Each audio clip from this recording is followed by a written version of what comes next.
Olá, bem-vindos ao podcast O Mundo a Seus Pés, um programa semanal da equipa de internacional do Expresso, que hoje vai debruçar-se sobre a Polónia. Eu sou o Pedro Cordeiro, editor da secção, e estamos a gravar no dia 23 de junho de 2023. A Polónia é um país importante dentro da União Europeia, um país que irá a votos no próximo outono e um país que tem dado que falar por motivos por vezes mais positivos, por outros menos.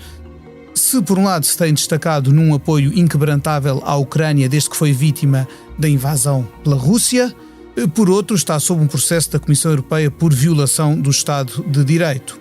E tem assistido este mês a gigantescas manifestações antigovernamentais nas ruas das suas principais cidades. Para falar disto tudo, são meus convidados a Madalena Maier Rezende, investigadora de temas europeus no Instituto Português de Relações Internacionais, e o Hélder Gomes, que é uma das recentes contratações da secção internacional do Expresso, coisa que muito me apraz. Olá a ambos, obrigado por aqui estarem. O Expresso faz 50 anos. Celebre connosco e torne-se assinante em expresso.pt. Vamos então arrancar para esta conversa, talvez partindo precisamente da atualidade. Temos tido, e o Hélder deu conta disso no Expresso, protestos que juntaram muita gente, por exemplo, no passado dia 4 de junho, 500 mil de pessoas nas ruas numa grande marcha contra o governo. A Polónia tem um governo de direita nacionalista, do Partido Lei e Justiça, que está no poder há 8 anos, depois de já ter estado anteriormente no início deste século. Depois, dia 14 de junho, também houve uma manifestação contra as restrições à interrupção voluntária da gravidez e já dia 17 também um grande protesto a exigir igualdade de direitos para as pessoas da comunidade LGBT. Aliás, em que participou, entre outras pessoas, a Presidente da Câmara de Paris, Anne Hidalgo, que esteve lá. Apesar de todo este descontentamento, quando olhamos para, por exemplo, as sondagens de intenção de voto para as legislativas que hão de ser marcadas para o outono, o PIS, que é o Partido Lei e Justiça, continua à frente, não com maioria absoluta, mas destacado face à Plataforma Cívica, que é um partido de centro-liberal, europeísta, que é neste momento o maior da oposição. Eu começava por vos perguntar, talvez começando pela Madalena, o que é que explica, apesar de tudo, esta resistência e perseverança de um partido desgastado por anos de governo, pelos choques, por um lado, com a União Europeia, com protestos de rua, mas que continua a ser aquele que convence mais polacos, aparentemente, a julgar pelos estudos de opinião? Eu acho que há duas explicações fundamentais. Uma é, de facto, a Polónia ser um país profundamente dividido entre as populações urbanas e as populações rurais. As populações urbanas são, em particular no ocidente do país, são extremamente dinâmicas e extremamente modernas e realmente têm vindo a beneficiar imenso da europeização do país. E são essas que são, digamos, a principal parte do eleitorado do Partido Liberal, e depois uma população rural que é, enfim, ainda muito ligada à agricultura. A Polónia tem ainda uma população agrícola muito extensa, desde o comunismo, durante o comunismo até houve realmente uma preservação dessa Polónia mais tradicional, e que é também de pequenas cidades, que é, digamos, o principal eleitorado do Lei e Justiça. E o Lei e Justiça, por outro lado, é um partido que sabe, digamos que, capitalizar de forma muito hábil na história da Polónia. É um partido que constrói uma narrativa acerca da necessidade de preservação de uma, enfim, de uma identidade nacional católica,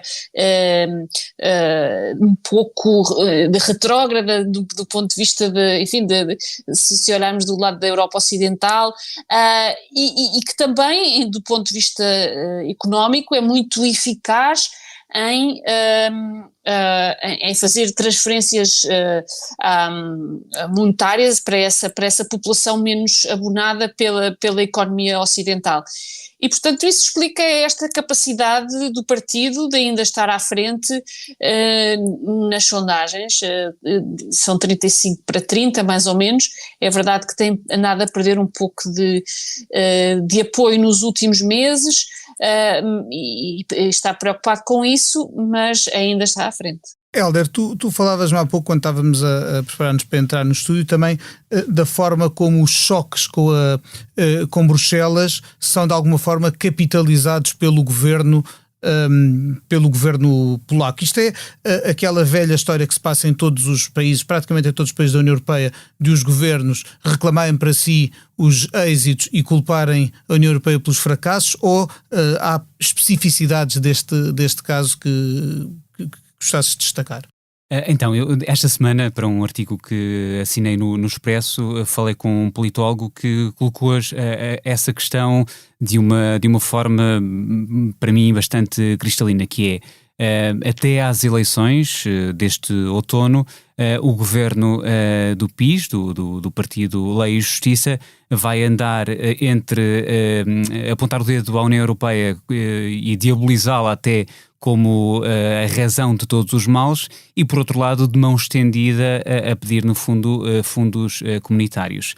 A grande manifestação, a grande marcha, como assim ficou conhecida, teve uma dupla importância histórica. Por um lado, a 4 de junho assinalava-se o 34º aniversário das primeiras eleições democráticas do pós-guerra na Polónia, e foi um dos maiores protestos no país desde a queda do comunismo na Europa de Leste em 1989. Com certeza que no dia seguinte surge a decisão do Tribunal de Justiça da União Europeia, que confirma a violação do Estado de Direito por parte da Polónia, uma infração que já tinha valido uma multa diária de 500 mil euros. Isto reporta-se a uma lei de 2019 que impede tribunais polacos de aplicarem as leis da União Europeia em certas áreas e de até recorrerem ao Tribunal de Justiça da União Europeia para esclarecimentos legais. Isto é já a 4ª deliberação a condenar as alterações ao sistema judicial introduzidas pelo governo do PiS, e torna de facto pouco provável que a Polónia receba em breve o dinheiro do Fundo da Recuperação. Portanto, estamos aqui a falar em dois patamares distintos. Por um lado, é capital eleitoral e permite ao governo, em funções há 8 anos, aumentar a sua bolsa eleitoral, dizendo, sobretudo, como dizia há pouco a Madalena, dando benesses a uma população eventualmente menos instruída, mais ruralizada, e que aposta muito numa visão conservadora da sociedade e muito tradicionalista. E por outro, depois há esta forma como fazer frente ao dictate de Bruxelas também é bem visto por essas pessoas que eventualmente prefeririam ter uma vida mais pacata e mais comandada pelo governo do país e não propriamente a partir de Bruxelas. Só para dar nota de uma reação muito curiosa do ministro polaco da Justiça à deliberação do Tribunal de Justiça da União Europeia, ele referiu-se a um alegado escândalo que envolve juízes do Tribunal de Justiça da União Europeia e políticos do PPE, que ele diz que está dominado pelos alemães. Diz que o Tribunal voltou a exceder as suas competências ao pronunciar-se sobre o sistema de um Estado-membro, e de facto este escândalo foi noticiado por jornais como o Libération, por exemplo, e o Ministro da Justiça acusa os juízes e os políticos do PPE de beberem juntos, terem caçado juntos e de redigirem sentenças juntos. Acusa a Presidente da Comissão Europeia, Ursula von der Leyen, de varrer para debaixo do tapete o escândalo da negociação de sentenças e, portanto, até o escândalo ser esclarecido, diz o Ministro da Justiça da Polónia, o Tribunal de Justiça da União Europeia deve ser tratado como uma criação política desacreditada. Há portanto, este é quase de deslegitimação. Exatamente. De um órgão de que a Polónia é membro. De que a Polónia é membro, exatamente. Agora, por outro lado, outra coisa que joga a favor, já aqui se falou de dinheiro, já se falou aqui de como os dinheiros dos fundos de recuperação podem estar em causa devido ao processo por violação do Estado de Direito, que tem que ver já agora com uma reforma do Poder Judicial que, segundo críticos e segundo as instituições europeias, no fundo mina o Estado de Direito porque põe em causa a independência da Justiça em relação ao Governo e, portanto, reduz o escrutínio a que um Governo democrático deve sempre estar sujeito. Agora, fora isto, a economia polaca parece estar bastante saudável, com um PIB per capita que já supera, por exemplo, os de Portugal ou da Grécia e que em breve poderá ultrapassar o de Espanha. E eu perguntava à Madalena o que é que pesará mais na decisão dos polacos. Sabemos que muitas vezes se vota com a algibeira, por outro lado, não podemos esquecer o 500 mil nas ruas. Quer dizer, de que forma é que é um país que está dividido de uma forma muito bipolarizada? O que é que síntese é que é possível fazer destes extremos? Eu acho que, obviamente, que ajuda muito o governo esta boa performance económica, ou seja, há uma parte da população que não estará propriamente muito alinhada com a política cultural do governo, que eu já descrevi, mas que considera que que o governo é um bastião da estabilidade e que, em termos económicos, não tem feito mal à economia polaca e que, portanto, mais vale continuar. Portanto, isso é obviamente um ponto a favor. Obviamente que a guerra também veio dar ao governo bastantes pontos no sentido de lhes permitir, de certa maneira, disfarçar as suas manobras antidemocráticas pela afirmação da sua identidade antirrussa, e o melhor exemplo disso é realmente a lei que foi assinada, o projeto de lei que foi assinado pelo presidente polaco, que vem exatamente permitir que se impeça de participar nas eleições qualquer político que se demonstre que tenha tido ações pró-russas. E, portanto, isto obviamente é uma forma direta de tentar impedir o principal líder da oposição, Donald Tusk, de participar, enfim, de ser candidato às eleições do outono, e que, portanto, é obviamente uma fórmula muito inteligente. Acaba por ser quase mais um ataque ao Estado de Direito, não é? Na medida, se as acusações forem espúrias, estamos a falar de uma tentativa na Secretaria de impedir um importante adversário de concorrer, aliás, Tusk, que já foi Primeiro-Ministro no início deste século, e Presidente do Conselho Europeu logo a seguir. Exatamente, e esta alegada influência russa seria entre 2007 e 2022, ou seja, muito antes até da invasão da Crimeia em 2014, e portanto seria facílimo de incriminar qualquer primeiro-ministro da Europa nesse contexto. Obviamente que os Estados Unidos e a Europa, para além dos 500 mil na rua de Varsóvia, estão contra esta lei, mas ela é exatamente uma tentativa de bloquear a candidatura destes políticos da oposição e obviamente mais um aprofundar na antidemocracia deste governo. Sim, aliás, eu lembrava, mesmo o caso do Donald Tusk não é completamente inédito, uma das maiores figuras da história democrática da Polónia, Lech Wałęsa, que até vinha de uma área política não tão diferente da do PiS, ou seja, até tiveram boas relações em tempos, mas às tantas, quando colidiram, também houve logo uma campanha a acusá-lo de ter sido informador dos soviéticos, etc. E obviamente que é algo que me impressionou, foi algo que me impressionou bastante quando tive a ocasião este ano de visitar o Museu do Solidariedade em Gdansk, e saber que há alguém que eu me lembro de miúdo como um pai da democracia polaca poder ser atacado desta forma, mostra bem também até onde se vai nessa tentativa de deslegitimar e de calar os adversários políticos. Exatamente, ou seja, este uso da história não é uma prerrogativa apenas do Governo Lei e Justiça, é uma longa, enfim, é uma longa sombra sobre enfim,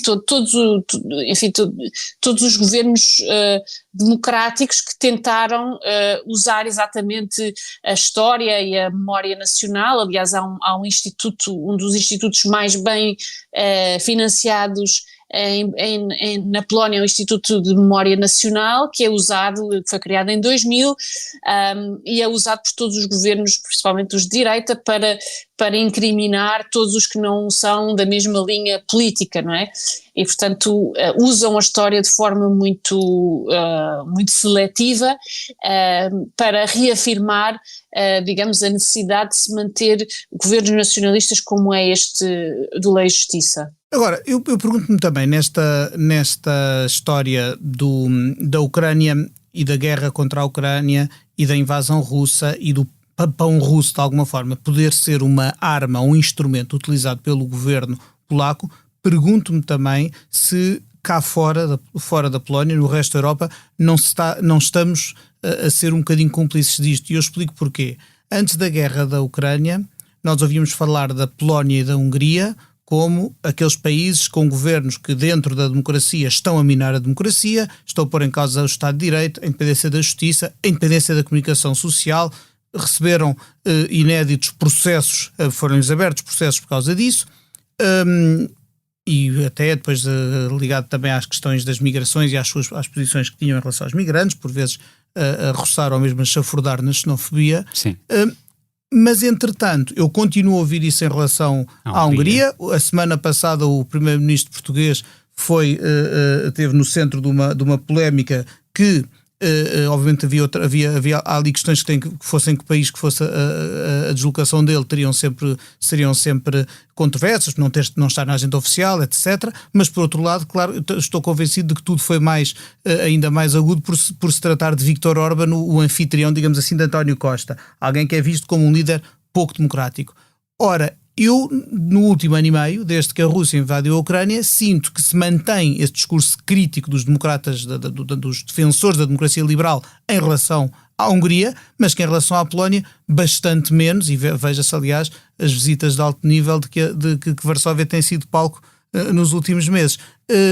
Hélder, o que diríamos, que comentário é que isto merece? Bom, de facto, nós sabemos que o badalado artigo 7º tem sido sempre uma ameaça a pender sobre tanto a Hungria como a Polónia nos últimos anos. E de facto a guerra na Ucrânia, uma vez que a Polónia faz fronteira com a Rússia, isto fez com que a Polónia deixasse de estar tanto no banco de trás e quase castigada por estar a comportar mal, e ganha uma preponderância bastante grande. Caso disso é de facto o encontro de há poucos meses em Varsóvia com o presidente americano Joe Biden, que teve uma ampla cobertura. Parecia que Joe Biden estrategicamente esqueceu os atropelos também ao Estado de Direito que ocorrem na Polónia e portanto, no fundo, a guerra na Ucrânia é mais um ponto favorável para o atual governo atual, e já há quase uma década, em funções na Polónia. E, de facto, mesmo na atenção mediática, e meia culpa também que nós podemos fazer, a Polónia conseguiu uma folga nas críticas por uma conduta menos democrática. Eu queria só acrescentar, em relação ao tal papão russo, que a oposição e os mídia, que enfim não são tão controlados pelo governo na Polónia, os poucos que restam, chamam à lei entretanto aprovada a Lex Tusk, porque é de facto completamente fulanizada e é uma tentativa, porque foi criada de facto uma comissão estatal para investigar desde 2007, como dizia a Madalena ainda há pouco, a influência, a ingerência russa. Portanto, é uma tentativa desplodorada para travar a candidatura de Donald Tusk.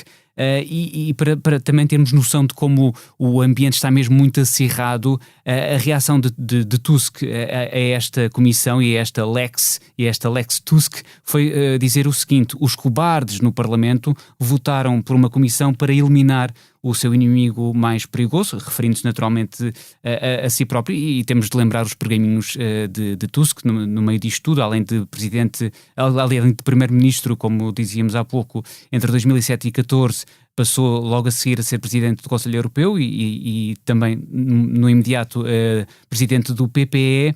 E a sua carreira política também passa por partidos que não são tudo menos recomendáveis à luz do liberalismo que nós pretendemos na Europa, e que é exatamente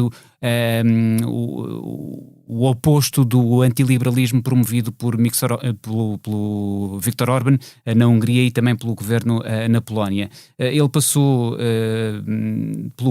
pelo Congresso, por um partido chamado Congresso Liberal Democrático, antes de 1994, depois pela União da Liberdade até 2001, e desde 2001 está nesta plataforma cívica e resta saber se conseguirá efetivamente levar avante a sua candidatura às eleições deste outono. Eu queria só também, antes de passar a palavra, falar da questão económica. De facto, o centro de gravidade europeu parece estar, até mesmo do ponto de vista geopolítico, mas também económico, a deslocar-se para leste, o que é ótimo, porque Varsóvia não gosta nada de ser conotada como estando na periferia, um bocadinho como nós, na periferia da Europa, e ganhar ali uma centralidade maior.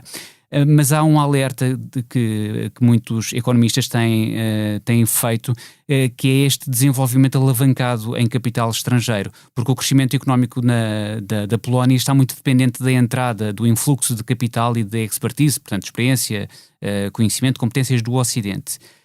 Além do mais, o sucesso também é conseguido às expensas dos fundos da União Europeia, de que, de resto, a Polónia é o maior beneficiário. Ora, a derrapagem democrática tem impedido, por um lado, a Polónia de aceder a fundos de recuperação e, por outro lado, melhores condições económicas também significam proporcionalmente uma menor alocação de fundos. Portanto, é certo que há um grande fulgor económico na Polónia atualmente, mas isso também pode virar-se contra o próprio país. De resto, o PiS tem apelado desde a primeira hora um certo patriotismo económico, e o atual primeiro-ministro é um ex-CEO da subsidiária do Santander na Polónia. Portanto, é muito interessante ver como o patriotismo económico é uma palavra de ordem na Polónia de há uns anos a esta parte. É interessante ver que, embora tu falavas agora do primeiro-ministro, CEO, Mateusz Morawiecki, alguém de quem não se fala muito quando se fala da Polónia, e eu aproveito isto para lançar aqui uma outra linha de discussão à Madalena, que é Mateusz Morawiecki é o primeiro-ministro já desde 2019, antes dele teve Beata Szydło durante estes governos do PiS. Mas a verdade é que a figura que continua a dominar a Polónia, embora não tenha cargo senão o de deputado, é a de Jarosław Kaczyński, o gêmeo que da primeira vez que o PiS foi poder era primeiro-ministro, enquanto o seu gêmeo Lech era presidente. Lech Kaczyński morreu em 2010 num desastre de avião quando ia para as comemorações do massacre de Katyn na Rússia. Mas a verdade é que Jarosław Kaczyński continua a ser a eminência parda, continua a ser, ainda é ele que manda na Polónia, ainda é ele que continuará a mandar se confirmar o terceiro mandato consecutivo do PiS? Absolutamente. Jarosław Kaczyński é o grande sobrevivente da geração que fez a transição para a democracia em 1989, foi ele que conseguiu manobrar-se entre Lech Wałęsa e os liberais, e depois em 2001 finalmente construir o Partido Lei e Justiça, que foi, enfim, o mais bem sucedido na capitalização desta história da Polónia como um país mártir, como um país heroico, como um país que, apesar de ter sido massacrado durante a Segunda Guerra Mundial e, enfim, durante o século XIX ter sido vítima do expansionismo imperialista da Rússia, da Prússia e da Áustria, no século XX ressuscitou para a vida e, portanto, ele foi, juntamente com o seu irmão gêmeo, de facto, os construtores desta direita nacionalista que veio a dominar a política polaca desde 2005. Ele, de facto, é muito hábil em manobrar todo o partido, é ele que, do seu escritório, comanda todos os centros de poder em Varsóvia. Agora quando é necessário, como é o caso agora, visto que o partido está a perder um pouco de popularidade para a oposição, dispõe-se a ter um cargo governamental durante estes meses, mas é de facto através da sua influência absoluta sobre o partido que ele tem conseguido dominar a política polaca. Finalmente, e porque o nosso tempo está a escoar-se rapidamente, como costuma acontecer nas conversas interessantes e enriquecedoras, voltando ao início deste podcast e às manifestações que referi, e precisamente alguma perda de apoio que se nota, apesar de tudo, no Partido Lei e Justiça, apesar de continuar à frente das sondagens, há com certeza nas questões de costumes em que a Polónia e este governo têm adotado algumas das medidas mais retrógradas do ponto de vista civilizacional, da igualdade de direitos e de uma série de liberdades individuais. Há com certeza entre a juventude um sentimento em relação a estes direitos que não é igual ou mesmo da geração, lá está, do Kaczynski, de Wałęsa, da geração que fez a transição para a democracia e que, muito marcada, como este país sempre foi, e até foi uma das armas da transição para a democracia, o forte catolicismo dos polacos. Mas neste momento esse forte catolicismo também está a ser usado para negar direitos ou negar ou até retirar alguns que já estavam instituídos. Portanto, até que ponto é que isto é sustentável do ponto de vista social? Até que ponto é que a paz social se pode manter com centenas de milhares de pessoas na rua que não parecem dispostas a abdicar dos direitos com que já contavam? E que não parecem dispostas a desmobilizar. Eu falava esta semana com uma jornalista polaca que pertence a um site, escreve para um site independente, dos poucos que restam na Polónia. E ela dizia exatamente isso, e por acaso era também coincidente com um politólogo com quem eu falei, que é os mais jovens não estão efetivamente dispostos a abdicar de direitos como o direito à adoção de casais por casais do mesmo sexo, os direitos LGBT, os direitos das minorias. E portanto, eles também, ambos assinalavam até uma tomada de consciência que começa eventualmente em camadas mais jovens, mas que depois vai alastrando, sobretudo nas áreas mais urbanas, vai alastrando, que não faz muito sentido estar a cortar direitos que são direitos básicos, são direitos fundamentais. E portanto é uma mancha que pode levar, uma mancha boa, positiva, progressista até, que pode levar o seu tempo a alastrar, mas que vai fazendo o seu caminho. Depois há também a circunstância de, a meio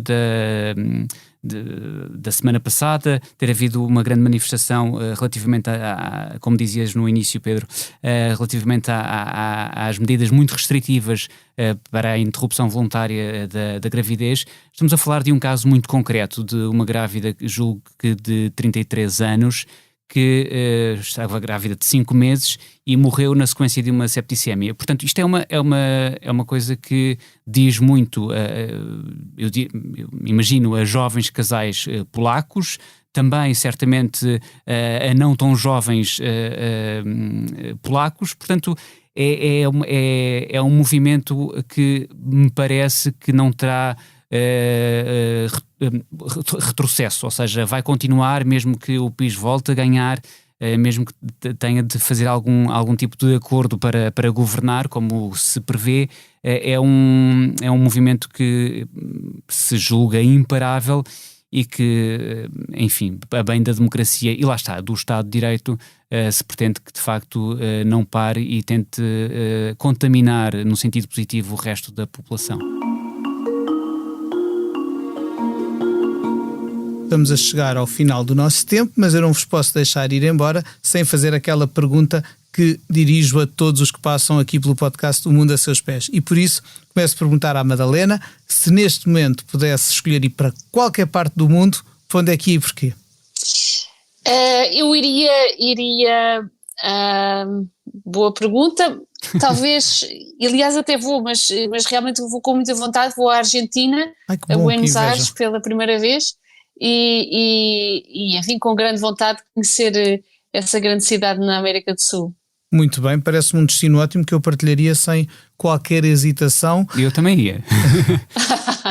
Mas agora é batota, não podes dizer o mesmo. Hélder, por onde é que tu irias? Olha, eu recordei-me de uma viagem que fiz em 2020, imediatamente antes de o primeiro caso de infecção por Covid ter sido registado em Portugal. Foi quando eu cheguei. Eu fiz uma viagem por Myanmar e pela Tailândia. Em Myanmar visitei Rangoon, Mandalay e Bagan e exatamente um ano depois a junta militar tomou o poder através de um golpe. Mais um. É mais uma quarta-feira quase naquele país, na antiga Birmânia. Mas isto vem a propósito, eu lembrei-me disto por causa de um artigo na Foreign Affairs que tem um artigo bastante provocativo, de certo modo, porque é uma pergunta em que basicamente se questionam se Myanmar será, ou está a ser já, a linha da frente de uma nova Guerra Fria. Isto porquê? Porque inicialmente Washington e Pequim não se envolveram no pós-golpe militar, que motivou protestos pacíficos, mas em massa, contra a junta, que depois degeneraram em resistência armada, mas portanto Washington e Pequim não se envolveram de início, mas entretanto surgiram as expectáveis acusações de que as forças anti-regime são proxies dos Estados Unidos e temos uma China determinada em apoiar, por outro lado, a junta militar. E no fundo o grande foco deste artigo é falar de uma guerra friazização. Isto é difícil de dizer, porque de facto a guerra civil em Myanmar tinha traído a interferência de potências rivais, através de lá está da guerra por procuração, receando ambos os lados que a inação de uns seja o benefício dos outros. E portanto eu gostaria bastante de 3 anos depois voltar a Myanmar, não só para ver como é que aquilo está, não está nada fácil certamente, e fazer um desvio para o estado de Rakhine, a oeste do país, onde eu não estive ainda, mas onde a minoria, a etnia Rohingya, que é minoritária no país, são predominantemente muçulmanos, num país fundamentalmente budista, mas sendo minoritários no país, representam mais de 1/3 da população no estado de Rakhine, e isto tem levado a muitos atropelos dos direitos humanos em relação aos Rohingya e à fuga de muitos deles de Myanmar. Os Rohingya, a quem não se reconhece direitos de cidadania e a quem nem esse ícone da democracia que é Aung San Suu Kyi conseguiu ou quis ou pôde valer. Com estas considerações, Prémio Nobel da Paz em 1991, e de momento também, já agora recordo-se, presa pela junta militar depois de ter ganho eleições. Ora, com esta reflexão sobre Myanmar, com estas sugestões de destino, também Buenos Aires, e com esta interessante conversa sobre a Polónia, esgotámos o nosso tempo, pelo que me resta agradecer aos convidados, a Madalena Meyer Rezende e o Hélder Gomes, à Salomé Rita pela sonoplastia e sobretudo a si que esteve desse lado a ouvir-nos e que nos acompanha semanalmente aqui no Mundo a Seus Pés. Para a semana o podcast voltará com outro assunto, outros convidados, conduzido pela Manuela Goxa Soares. Até lá, até breve e até sempre.